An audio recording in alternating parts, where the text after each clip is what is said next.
Halo pemirsa, jumpa lagi dalam Inovator, program mingguan Dewi Indonesia yang menghadirkan sejumlah laporan menarik seputar dunia sains, teknologi, lingkungan, dan gaya hidup. Berikut topik utama Inovator untuk pekan ini.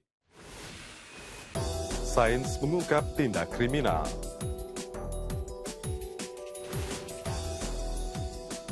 Mobil angin melaju tanpa mesin. Dan atlet perempuan Austria yang gemar menantang bahaya. Mengungkap tindak kejahatan lewat olah TKP bukan pekerjaan mudah karena rahasia sering terletak pada hal-hal terkecil. Tapi apa yang tidak kasat mata bisa dibuat terang benderang dengan sains dan teknologi. Jejak kejahatan sering tidak langsung mengarah pada pelaku. Tapi sidik jari bisa terlihat dengan serbuk magnet. Dengan lembaran khusus, Ute Schleifer mengkopi sidik jari itu dan siap melakukan pengecekan data. Pintu yang didobrak adalah bukti penting karena boleh jadi ada jejak mikroskopis pada rangka pintu. Bahan kimia khusus bisa membantu pelacakan pelaku kejahatan.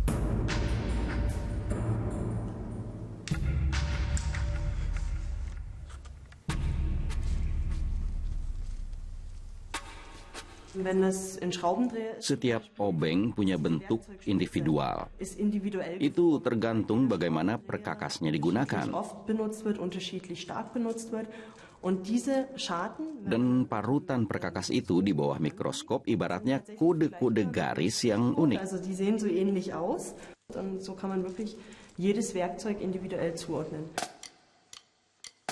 Di tempat kejadian perkara, semua bukti harus diamankan. Setelah itu, penyidikan dilanjutkan. Polisi kriminal ini menjelaskan tentang pekerjaannya. Ini pekerjaan teknis dari yang tidak nampak sampai ke pelaku. Dari yang tidak ada saksinya sampai ke pengenalan. Ini menyenangkan karena membantu orang lain.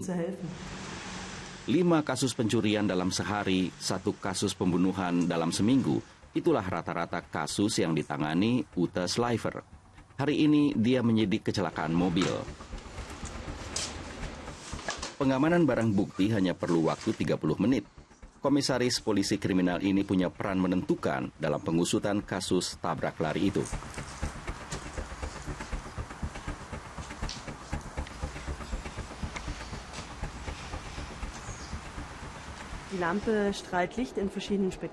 Lampu khusus ini memancarkan spektrum cahaya. Dan ini bisa membuat unsur yang tidak kasat mata jadi kelihatan.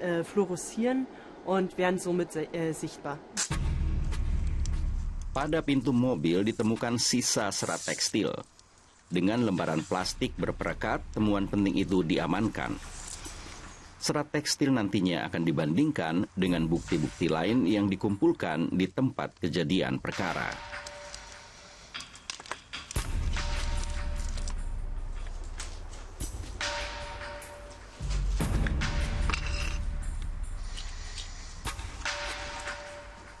Alat tes dari kapas mula-mula dibasahi air sulingan.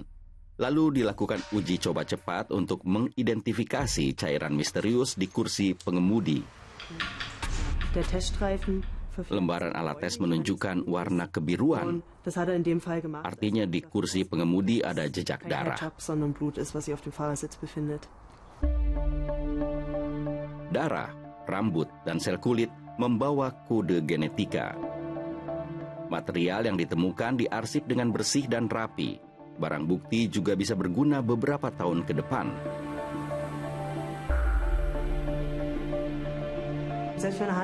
Kalaupun pelaku memakai sarung tangan, jejak kulitnya bisa jatuh dari wajah atau dari lengannya.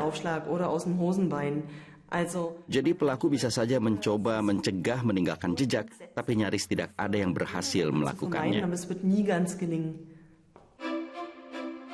Artinya, setiap kejahatan pasti meninggalkan jejak. Mengamankan barang bukti lebih dari sekedar mengambil jejak sidik jari.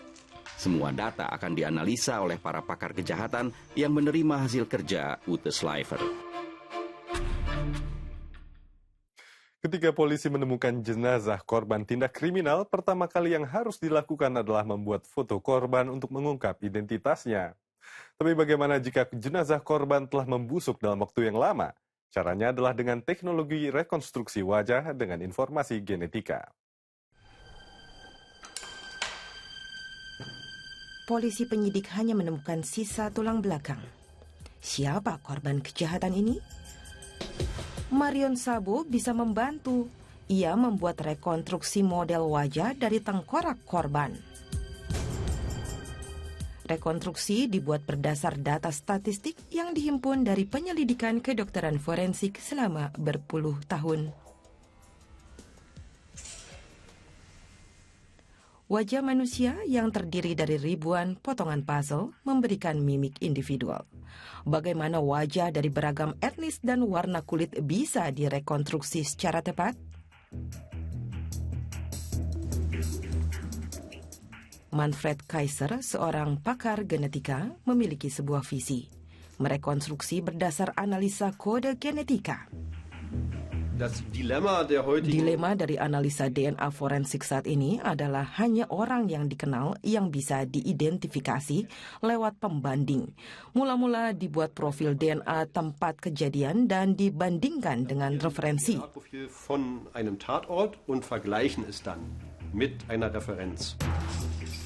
Bagaimana jika tidak ada referensi pembanding?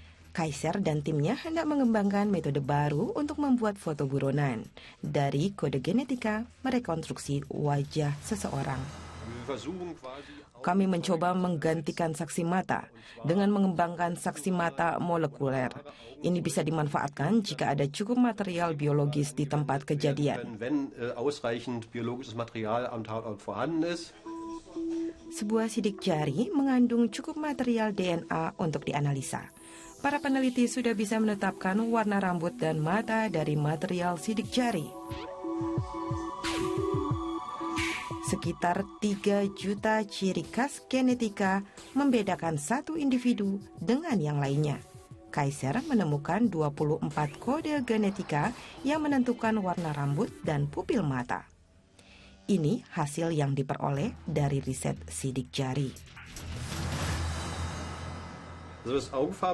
Untuk warna mata, analisa menunjukkan akurasi tinggi. Di sini untuk mata biru hingga 96%. Juga analisa warna rambut amat bagus. Untuk warna pirang 93%. Dari sini kami bisa menyimpulkan orangnya bermata biru dan berambut pirang. Am größten ist über 93%. In Bezug auf Augen- und Haarfarbe können wir sagen, eine blauäugige Person und eine hellblonde Person. Analisa tepat. Sampel memang bermata biru dan berambut pirang. Tapi Kaiser tidak mau berhenti hanya sampai analisa warna mata dan rambut. Wir arbeiten an Körpergröße. Kami berusaha menganalisa tinggi badan dan umur. Kami juga ingin memahami bagaimana kode genetika membentuk sosok wajah. Dengan itu, di masa depan kami dapat menggunakan penanda genetika untuk membuat morfologi wajah.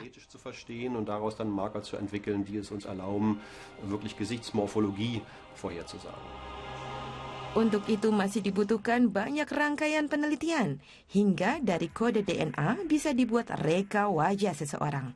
Masalahnya, rancang bangun genetika yang membentuk wajah amat kompleks.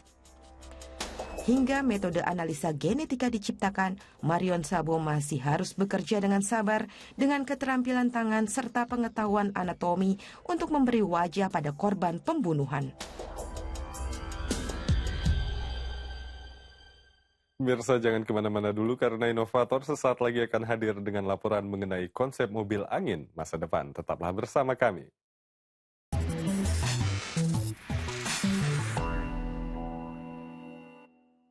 Angin depan pada prinsipnya menahan laju kendaraan dan mengurangi efektivitas mesin. Tapi sekelompok mahasiswa Eropa justru berusaha mengembangkan mobil berpenggerak kincir angin yang mampu melaju tanpa mesin. Mereka menggunakan angin depan untuk mempercepat laju kendaraan. Kanal angin yang paling kuat yang ada di Jerman dimanfaatkan para insinyur di Universitas Kiel untuk uji coba kinerja mobil bertenaga angin yang mereka rancang. Para peneliti ingin melacak dalam kondisi angin seperti apa mobil ini mencapai daya dorong maksimal. Untuk itu, setiap suku cadang diteliti aerodinamikanya dan diselaraskan satu sama lain. Yang terutama diteliti adalah efektivitas bilah rotornya.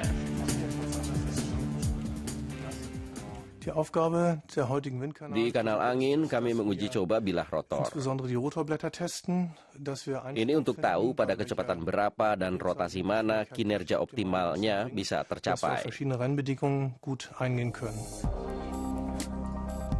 Persiapan uji coba di kanal angin. Dalam praktek hendak ditunjukkan bagaimana bilah rotor berfungsi. Semua suku cadang dirancang sendiri. Dan mereka memantau dengan penuh perhatian apa perhitungannya benar. Mereka sudah bekerja selama 5 tahun untuk mengembangkan mobil energi angin ini. Untuk mengubah tahanan angin menjadi motor penggerak harus didapat sebanyak mungkin tenaga dari angin.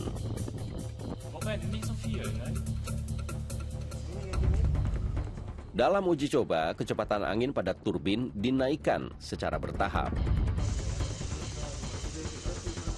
Hitungan matematikanya sudah benar. Rotor berputar makin kencang dan menyuplai energi yang diperlukan ke bagian roda penggerak.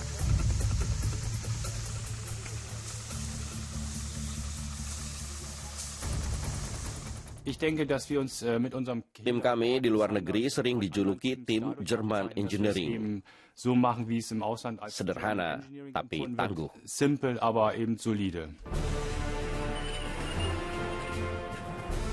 Uji coba di kanal angin berhasil. Percobaan perdana di jalan mulai dilakukan. Dan sekarang konstruksi suku cadang rotor, bodi dari serat kaca, dan roda sepeda harus membuktikan bahwa perhitungan momentum gerak juga tepat. Perlu sedikit bantuan dorongan untuk mobil melaju.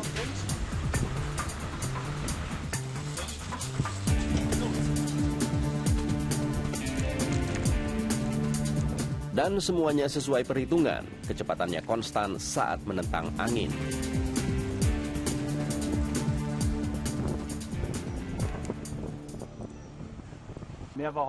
Para konstruktor puas dan sekarang mobil tenaga angin siap berlomba di sirkuit. Setelah menyelesaikan pengembangan dan uji coba kendaraan, tim peneliti kini harus menguji apakah mobil angin buatan mereka akan mampu berfungsi dalam kondisi ekstrim. Untuk itu mereka akan bertanding dengan tim-tim lain dari seluruh dunia untuk melihat siapa yang tercepat.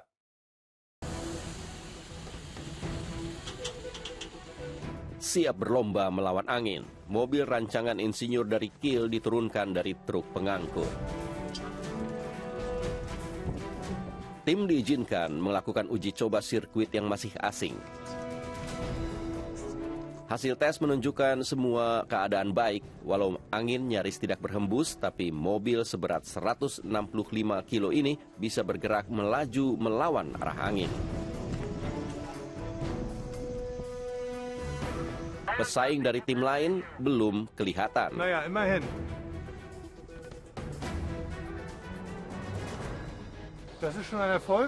Ini tergolong sukses, tiupan angin lemah, tapi dengan gigi 3 mobilnya bisa melaju. Itu bagus, dan sekarang jalan lagi. 7 tim balap berlaga dalam balapan mobil unik melawan angin. Ada lebih 100 peneliti muda merancang dan membuat sendiri mobilnya. Uji coba kadang membuat mobil rusak. As roda yang patah dan tidak ada suku cadang membuat reparasi jadi sulit. Tim bekerja hingga tengah malam untuk mengupayakan mobilnya bisa berlaga.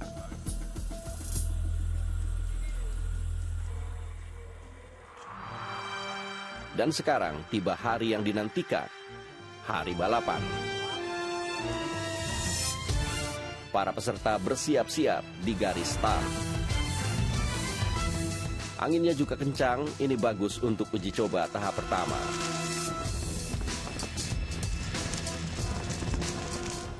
Kondisinya bagus, angin bertiup kencang, mobil sempurna, kami sekarang ingin sukses. Tim Jerman yakin menang.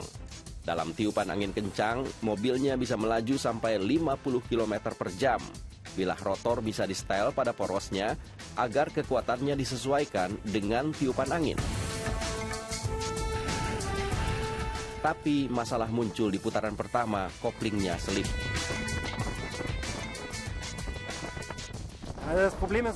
Masalahnya kopling terlalu lemah. Jika angin kencang, kopling selip. Tes kami hentikan, kecepatan merosot, padahal tadi bisa. Tapi tim Jerman pantang menyerah. Walau kopling lemah, para insinyur siap hadapi risiko tinggi. Mobilnya kembali melaju di sirkuit dengan gigi persneling tertinggi. Dan taktik ini berhasil. Angin kencang tidak lagi mempengaruhi kecepatan mobil di trek sepanjang 500 meter itu.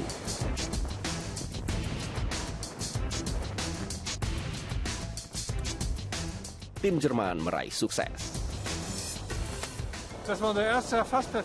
Ini ronde yang nyaris sempurna, kami harap stabil dan bisa lebih baik lagi. Kami di posisi 3 dan mobilnya tetap tangguh. Tim Jerman membuktikan angin dari arah berlawanan bisa digunakan menggerakkan mobil. Sebuah sukses bagi para mahasiswa dari Kiel dan juga harapan bagi penggerak alternatif mobil masa depan. Pemirsa, laporan inovator terdahulu dapat Anda tonton ulang melalui media center situs dw.com/Indonesia. Usai jeda berikut, segmen Gaya Hidup Inovator akan menghadirkan laporan mengenai atlet ski perempuan yang gemar menantang bahaya. Nantikan laporannya sesaat lagi. This is DW News live from Berlin. Very special. Let's get you the economic angle. Hoffman is DW's correspondent in Brussels. Frankfurt, Germany. Exactly. It's all about the perspective. It's been the talk of the town. Closer up. DW News.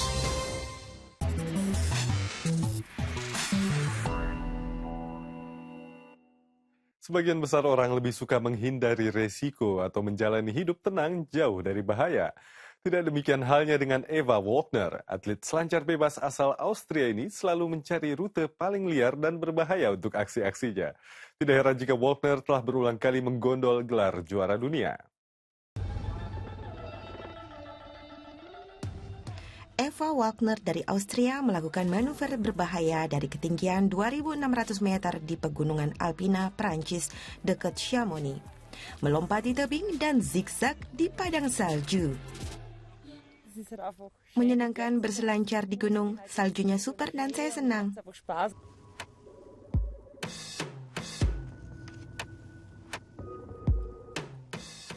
Eva Wagner seorang bintang di cabang freeriding, selancar ski di arena bebas. Atlet berusia 36 tahun ini berulang kali memenangkan lomba freeride internasional. Tahun 2015 ia juara dunia. Daya tariknya bukan hanya kecepatan. Lebih pada mengenali gunung, agar tahu di mana tebing yang harus dilompati, di mana jalur saya. Juga berpikir terbalik untuk menemukan jalur. Saya melihat dari puncak gunung sebelahnya dan dari atas terlihat di bawah ada batu. Saya harus menemukan taktiknya. Unten sind es einfach Felsen und oben ist es nur so ein kleiner Rollover. Und du musst natürlich genau den Drop-In finden. Lomba freeride dunia adalah yang paling berat dan sulit. Lomba melewati 5 etape di 5 negara. Hanya start dan finish yang sudah ditetapkan. Rute di antara itu harus dipilih sendiri oleh atletnya. Setiap etape akan dinilai oleh juri. Tahun ini, Eva Wagner tetap favorit juara cabang perempuan. Eva tahun ini tetap berpeluang besar. Ia sangat berbakat, sangat cepat dan kuat secara teknis. Melompat tinggi, ia punya segala hal untuk menang lomba tahun ini. So, sie hat eigentlich alles, wieder dieses Jahr zu gewinnen. Eva Wagner lahir 1979 di Salzburg. Ia mulai belajar ski pada usia 3 tahun. Sejak tahun 1995, ia mewakili Austria dalam kejuaraan Eropa. 6 tahun silam beralih ke cabang freeriding. Beberapa kali jatuh dan cedera tidak menyurutkan tekadnya dalam cabang ini. Saya menekuni olahraga ini dengan serius. Saya banyak berlatih di musim panas hingga 6 jam sehari. Juga di musim dingin. Di arena Olimpiade di Salzburg, saya berlatih 6 kali seminggu, masing-masing 6 jam. Sangat keras, kadang membosankan jika latihan stamina.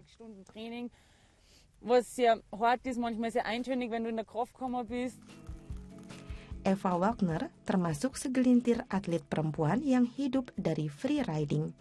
Pendapatannya dari sponsor jika dibanding atlet lelaki terpaut jauh, hanya 1/10-nya.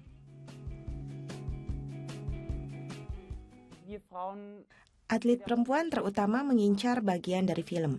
Bukan hanya dalam lomba internasional, tapi juga memproduksi film ski. Produsen terbesar ada di Amerika dan 95%-nya dikuasai atlet lelaki. Atlet perempuan yang hanya 5% harus berjuang keras untuk itu. Jawaban untuk itu adalah prestasi yang ia tunjukkan dalam setiap lomba. Setelah 2 tahun jeda karena cedera, tahun 2015 Eva meraih gelar juara dunia perempuan di cabang freeride. Saya tidak menyangka target saya masuk 5 besar.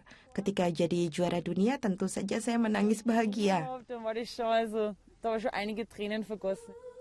Eva Wagner, atlet perempuan yang berada di garda depan dengan kecintaan dan disiplin di cabang freeride yang didominasi kaum pria. Cat putih, dinding beton, dan besi berkarat. Bahan bangunan yang terkesan berasal dari sebuah pabrik itu nyatanya digunakan seorang arsitek untuk menciptakan hunian modern di tepi kota San Sebastian, Spanyol. Rumah bernama Casa Estudio ini berusaha membentengi penghuninya dari hingar-bingar jalan raya. Inilah Studio House. Welcome to the Studio House. Fasad depan Studio House disengaja mengingatkan orang pada sebuah benteng. We want to be open to the landscape at the Kami ingin bagian belakang rumah menghadap ke lanskap. Dan kami tak ingin orang bisa melihat interior rumah dari depan. From the street. Pintu masuk dari baja juga amat kokoh, dibuat khusus berdasar rancangan sang arsitek. The steel is very typical for the Basque Country. Baja korten ini adalah material khas dari kawasan Baskia. Pematung Jorge Oteiza dan Eduardo Chillida menggunakan material ini. Kadang buat bangunan amat bagus memasangnya sebagai detail. It's very nice to use. Ruang-ruang di dalam rumah cukup luas. Melewati ruang makan menuju ke ruang keluarga, Alejandro Peña yang merancang semuanya dan menyelesaikan rumah itu pada tahun 2014. Terutama dia ingin arsitektur terbuka dengan banyak cahaya. The idea of this dining room is Ide ruang makan ini adalah ruang terbuka dengan poros rumah utama. Di kawasan Baskia, ruang makan adalah ruang terpenting karena kami memang gemar memasak.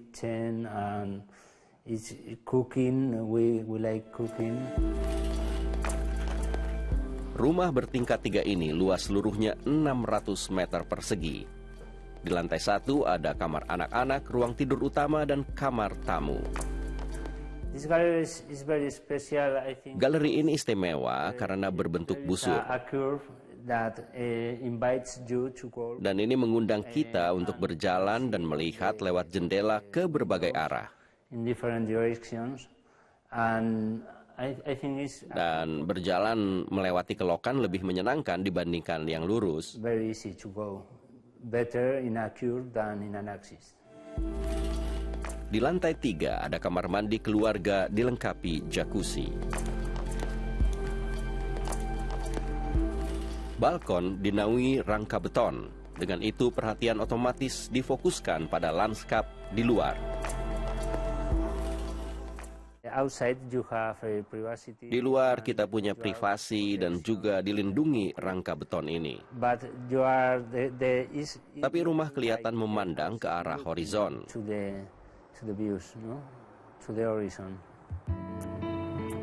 Elemen rangka beton juga terlihat di sayap fasad depan. Studio House terlindung dari pandangan dari arah jalan utama, namun terbuka ke pemandangan di sisi lainnya. Pemirsa, buat Anda yang ingin menyimak laporan-laporan menarik lain secara ringkas lewat smartphone, Anda bisa mengunduh aplikasi Deutsche Welle di App Store atau Google Play. Demikianlah Inovator untuk kali ini. Di situs dewi.com/inovator Anda bisa menemukan sejumlah artikel dan laporan menarik lain seputar sains, teknologi, dan kehidupan di Jerman atau Eropa. Video-video inovator paling menarik juga bisa Anda tonton ulang di kanal YouTube kami. Anda pun bisa bergabung bersama kami di jejaring sosial Twitter dan Facebook untuk mendapatkan sejumlah informasi terkini. Terima kasih atas kebersamaan Anda untuk kali ini. Sampai jumpa dan salam.